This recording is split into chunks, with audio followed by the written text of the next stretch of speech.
여러분, 제가 의사로서 가장 안타까운 순간이 언제인지 아십니까? 환자분이 진료실에 들어오셔서 죽을 것 같다고 정말 괴롭다고 하소연하시는데 온갖 검사를 다 해봐도 결과지에는 정상이라고 찍혀 나올 때입니다. 그러면 환자분은 이렇게 말씀하십니다. 선생님, 그럼 제가 꾀병을 부리는 겁니까? 제 고통은 거짓말입니까? 아닙니다. 절대 아닙니다. 여러분의 고통은 진짜입니다. 단지 우리가 잘못된 곳을 검사하고 있었을 뿐입니다. 오늘 소개해 드릴 분은 72세 김순자 할머니십니다. 할머니는 6개월 전부터 이상한 증상에 시달리셨습니다. 아침, 점심, 저녁 식사만 하고 나면 어김없이 머리가 핑 돌면서 몸이 땅속으로 꺼지는 것 같은 느낌이 드는 겁니다. 그냥 졸린 정도가 아니었습니다. 정말로 그 자리에서 쓰러질 것 같은 기절할 것 같은 공포가 엄습했습니다. 할머니는 뇌 MRI, 혈액 검사 다 해봤지만 전부 정상이었습니다. 의사는 나이 탓이라며 소화제만 주셨습니다. 하지만 할머니의 고통은 계속됐습니다. 식사 후에는 반드시 소파에 비스듬히 누워서 1시간은 꼼짝도 못하셨습니다.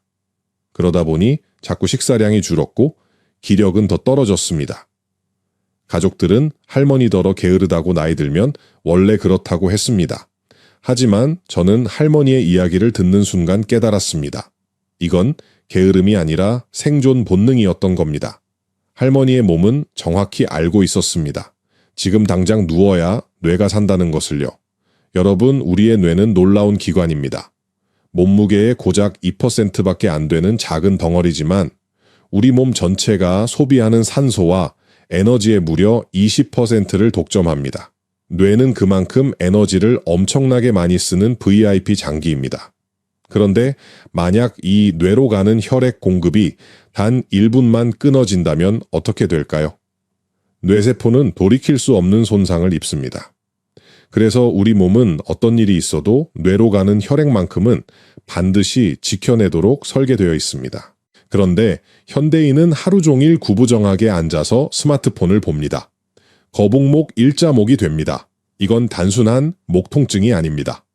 뇌로 가는 생명줄이 조금씩 졸리는 겁니다. 오늘 제가 여러분께 알려드릴 내용은 단순한 건강상식이 아닙니다. 이건 김순자 할머니처럼 원인 모를 고통에 시달리고 계신 분들을 위한 생존 매뉴얼입니다. 식사 후 왜 누워야 하는지, 어떻게 누워야 하는지, 그리고 단 3일 만에 어떻게 뇌를 되살릴 수 있는지 그 구체적인 방법을 하나하나 짚어드리겠습니다. 이건 게으름이 아니라 치료입니다. 이건 나태함이 아니라 응급처치입니다. 오늘 영상이 기대되신다면 지금 바로 좋아요 버튼 한번 눌러주시고요. 댓글에 뇌 한 글자만 남겨주십시오. 여러분의 클릭 한 번이 더 많은 분들께 이 생명을 구하는 정보가 전달되는 힘이 됩니다. 자, 그럼 이제 본격적으로 시작하겠습니다. 제가 지금부터 알려드릴 첫 번째 해결책은 여러분이 평생 들어온 상식을 완전히 뒤집어 엎을 겁니다. 준비되셨습니까? 첫 번째 식사를 마친 직후 무조건 15분에서 20분 동안 누우십시오. 네, 제대로 들으셨습니다. 밥 먹고 바로 눕는 겁니다. 설거지는 나중에 하십시오. 산책은 나중에 하십시오. 일단 누우십시오. 이건 게으름이 아닙니다. 이건 여러분의 뇌를 살리는 가장 빠르고 확실한 응급처치입니다. 왜 그럴까요? 지금부터 그 놀라운 이유를 설명드리겠습니다. 첫 번째 이유는 바로 중력입니다. 여러분, 우리는 지구에 살고 있습니다. 중력이 우리를 끊임없이 아래로 잡아당기고 있습니다. 서 있거나 앉아 있을 때 우리 심장은 엄청난 일을 합니다. 중력을 거슬러서 피를 위로 머리 꼭대기까지 밀어 올려야 하는 겁니다. 이게 얼마나 힘든 일인지 아십니까? 마치 1층에 있는 물탱크의 물을 5층 옥상까지 펌프로 끌어올리는 것과 똑같습니다. 펌프가 약하거나 고장나면 5층에는 물이 안 올라갑니다. 그게 바로 여러분의 뇌입니다. 그런데 누우면 어떻게 될까요? 순간적으로 중력의 저항이 사라집니다. 심장과 뇌가 같은 높이에 놓이는 겁니다. 이제 심장은 위로 밀어 올릴 필요가 없습니다. 그냥 옆으로 쭉 밀어주기만 하면 됩니다. 1층에서 1층으로 물을 보내는 것과 같습니다. 펌프 압력이 10분의 1로 줄어듭니다. 그 순간 뇌로 가는 혈류량이 확 늘어납니다. 산소가 콸콸 들어갑니다. 뇌세포가 숨을 쉬기 시작합니다. 이게 바로 누워야 하는 첫 번째 과학적 이유입니다. 두 번째 이유는 식후 혈류 재분배 현상입니다. 여러분, 밥을 드시면 우리 몸속에서 무슨 일이 벌어지는지 아십니까? 위와 장으로 엄청난 양의 혈액이 몰려듭니다. 음식을 소화하려면 위산도 분비해야 하고 영양소도 흡수해야 하니까요. 이 일을 하려면 에너지가 필요합니다. 그래서 우리 몸은 전략적 선택을 합니다. 팔다리 근육으로 가던 피를 줄이고 뇌로 가던 피도 일부 줄여서 전부 위장관으로 보내는 겁니다. 건강한 사람은 이게 문제가 안 됩니다. 왜냐하면 몸에 자동 조절 장치가 있거든요. 뇌로 가는 혈액이 조금 줄어들면 혈관을 살짝 수축시켜서 혈압을 올려줍니다. 그래서 뇌압을 유지합니다. 그런데 문제는 자율신경이 고장 난 사람들입니다. 자율신경은 우리 몸의 자동 조종 시스템입니다. 우리가 의식하지 않아도 심장 박동을 조절하고 혈관을 조였다 폈다 하고 소화액을 분비하고 이 모든 걸 알아서 척척해주는 신경입니다. 그런데 이 자율신경이 망가지면 어떻게 될까요? 식사 후 혈액이 위장으로 쏠렸을 때 뇌로 가는 혈류를 지켜내지 못합니다. 뇌압이 뚝 떨어집니다. 그 순간 뇌는 산소 부족 상태에 빠집니다. 그래서 김순자 할머니가 느꼈던 그 증상이 나타나는 겁니다. 머리가 핑 돌고 눈앞이 캄캄하고 온몸에 힘이 쭉 빠지는 느낌. 이건 뇌가 여러분한테 보내는 SOS 신호입니다. 지금 당장 누워서 나 좀 살려달라고 아우성치는 겁니다. 그럼 자율신경은 왜 망가질까요? 목뼈 때문입니다. 뇌신경은 반드시 목을 통과합니다. 스마트폰과 구부정한 자세로 목뼈가 틀어지면 자율신경이 눌립니다. 신호 전달이 안 되고 교감, 부교감 신경 균형이 무너지며 혈관 조절 능력이 사라집니다. 할머니는 무릎을 치셨습니다. 아, 그래서 식사 후 설거지하러 일어날 때마다 쓰러질 것 같았구나. 맞습니다. 평생 부지런함이 오히려 뇌를 괴롭혔던 겁니다. 15분만 누우십시오. 단 한 가지 주의하실 게 있습니다. 역류성 식도염이 있으신 분들입니다. 위산이 역류하는 증상이 있으신 분들은 식후에 완전히 평평하게 누우시면 안 됩니다. 위산이 식도로 타고 올라와서 가슴이 쓰리고 목이 따갑습니다. 그런 분들은 상체를 15도에서 30도 정도 살짝 올린 상태로 비스듬히 누우십시오. 쿠션이나 베개를 등 뒤에 받쳐서 상체를 약간만 세우는 겁니다. 이렇게 하면 위산 역류도 막고 뇌 혈류도 확보할 수 있습니다. 두 마리 토끼를 다 잡는 겁니다. 그리고 심장 질환이 있으신 분들도 주의하셔야 하는데요. 이 내용에 관해서는 이따 질문 답변 시간에 자세하게 말씀드리도록 하겠습니다. 그러니 오늘 영상 끝까지 꼭 집중해 주세요. 오늘 이 영상이 도움이 되고 계신다면 꼭 주변 분들께 공유해 주십시오. 특히 식사 후에 유독 피곤하시다는 부모님, 지인분들께 이 영상을 보내주세요. 여러분의 공유 한 번이 누군가의 뇌를 살릴 수 있습니다. 자, 첫 번째 해결책은 식후 15분 눕기였습니다. 이제 두 번째, 세 번째 해결책을 말씀드리겠습니다. 이 두 가지는 잠잘 때와 앉아 있을 때 여러분의 뇌를 지키는 방법입니다. 먼저 만세 수면법입니다. 여러분 잠잘 때 팔을 어디에 두고 주무십니까? 대부분 팔을 몸 옆에 자연스럽게 내려놓거나 배 위에 얹고 주무실 겁니다. 그런데 오늘부터는 팔을 가슴 위로 살짝 올려보십시오. 마치 만세를 부르듯이 팔을 위로 올리는 건데 완전히 쭉 뻗는 게 아니라 팔꿈치를 살짝 구부려서 손이 가슴 위쪽이나 어깨 근처에 오도록 편안하게 올리는 겁니다. 이게 왜 중요할까요? 혈액은 심장에서 나가 온몸을 돌고 다시 심장으로 돌아옵니다. 팔을 아래로 내리고 자면 흉곽이 눌려 정맥 통로가 좁아집니다. 심장으로 피가 제대로 못 돌아오면 뇌로 보낼 피도 부족해집니다. 반대로 팔을 가슴 위로 올리면 어떻게 될까요? 흉곽이 확 펴집니다. 갈비뼈 사이 공간이 넓어집니다. 폐가 여유롭게 숨을 쉬고 심장 주변에 대정맥이라는 큰 혈관이 넓게 열립니다. 정맥혈이 콸콸 들어옵니다. 심장은 충분한 피를 받았으니 이제 펌프질을 힘차게 할 수 있습니다. 뇌로 가는 혈액량이 늘어나는 겁니다. 이게 바로 만세수면법의 과학입니다. 단순해 보이지만 혈액순환에 미치는 영향은 엄청납니다. 단 주의하실 점이 있습니다. 팔을 완전히 머리 위로 쭉 뻗으면 안 됩니다. 그러면 오히려 어깨 관절에 무리가 가고 팔이 저립니다. 가슴 위에 편안하게 올려놓는 정도면 충분합니다.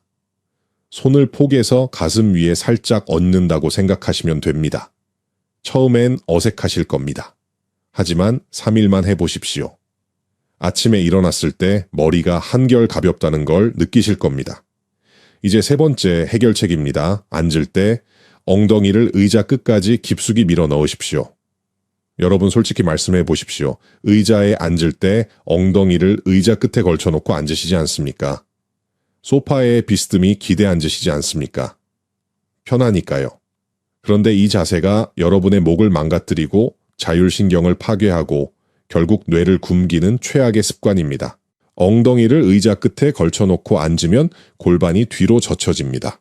골반이 뒤로 가니까 허리가 구부러집니다. 허리가 구부러지니까 등이 굽습니다. 등이 굽으니까 목이 앞으로 빠집니다. 거북목이 되는 겁니다. 목뼈가 시자 곡선을 잃고 일자로 펴지거나 심하면 역시자로 꺾입니다. 이 상태에서 목 안을 지나가는 자율신경은 엄청난 압박을 받습니다. 자율신경은 교감신경과 부교감신경으로 나뉘며 이 둘의 균형이 혈압 조절의 핵심입니다. 그런데 목뼈가 틀어지면 이 신경들이 눌립니다. 신호 전달이 제대로 안 됩니다. 교감신경과 부교감신경의 균형이 무너집니다. 혈관을 조절하는 능력이 사라집니다. 그래서 식후에 혈압이 뚝 떨어져도 올릴 수가 없습니다. 뇌로 가는 혈류가 줄어드는데도 손을 쓸 수가 없습니다.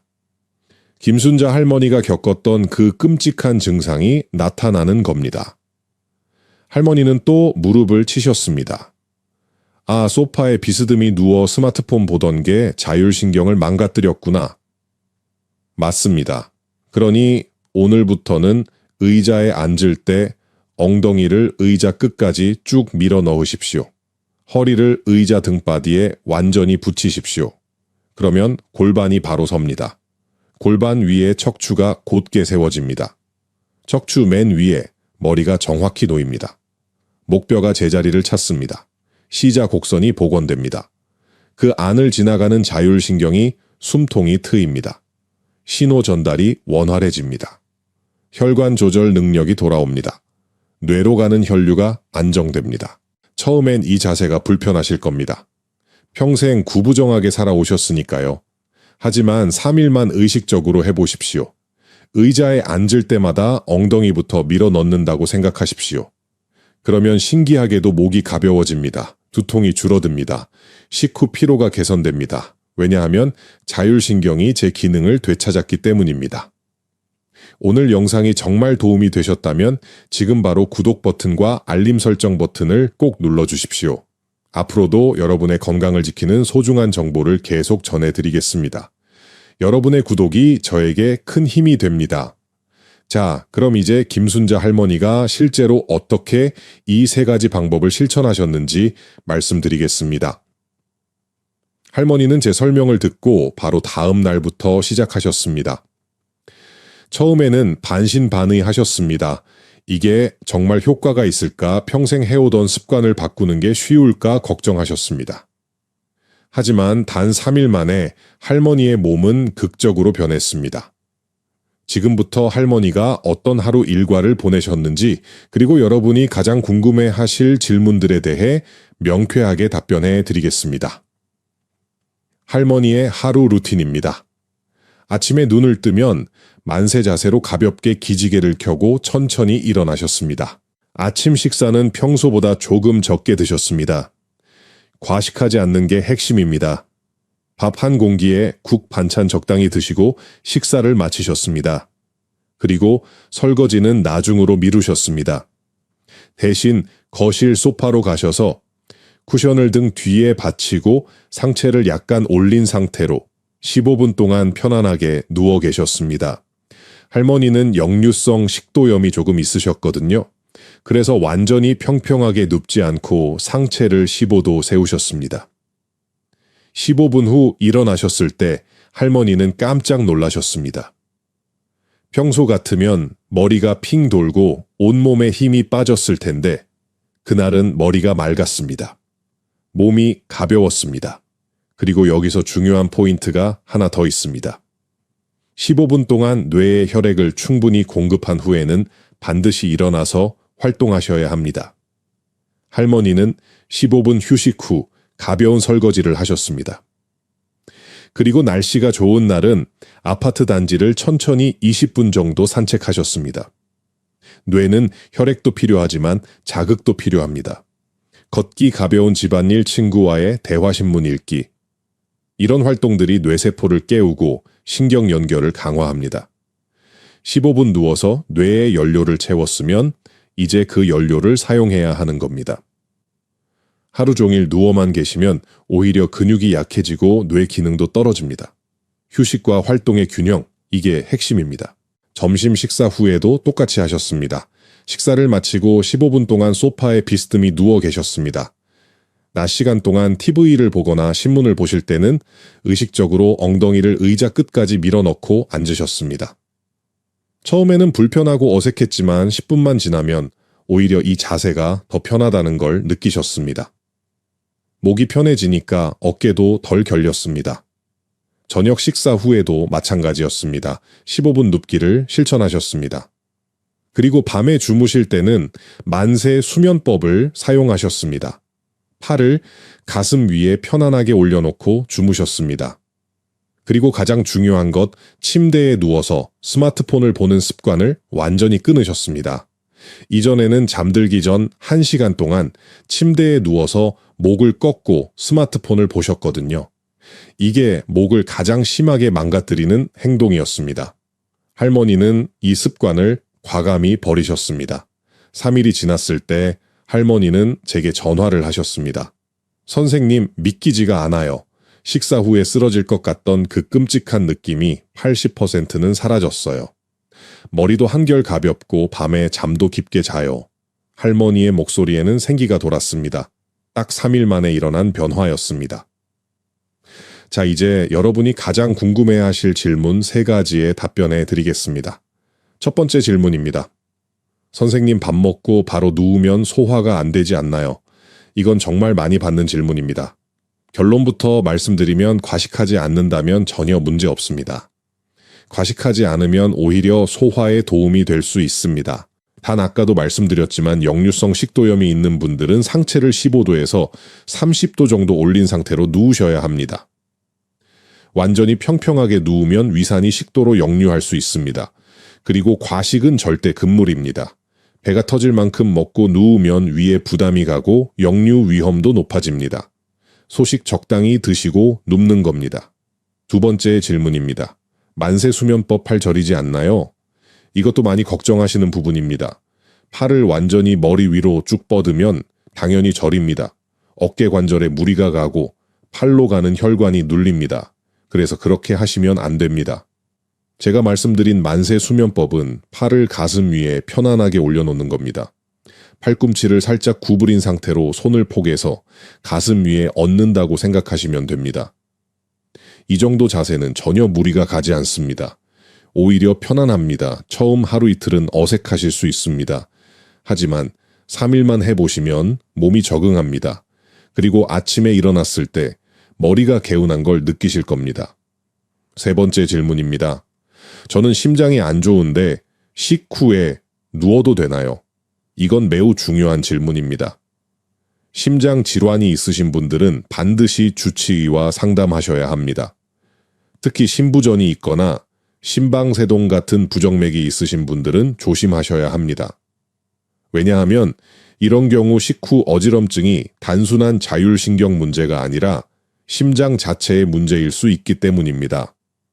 심장이 제대로 펌프질을 못해서 뇌로 피를 못 보내는 상황이라면 누워도 해결이 안 될 수 있습니다. 그래서 심장 질환이 있으신 분들은 먼저 심장 검사를 받으시고 의사 선생님께 식후 증상에 대해 상담하신 후 이 방법을 시도하시는 게 안전합니다.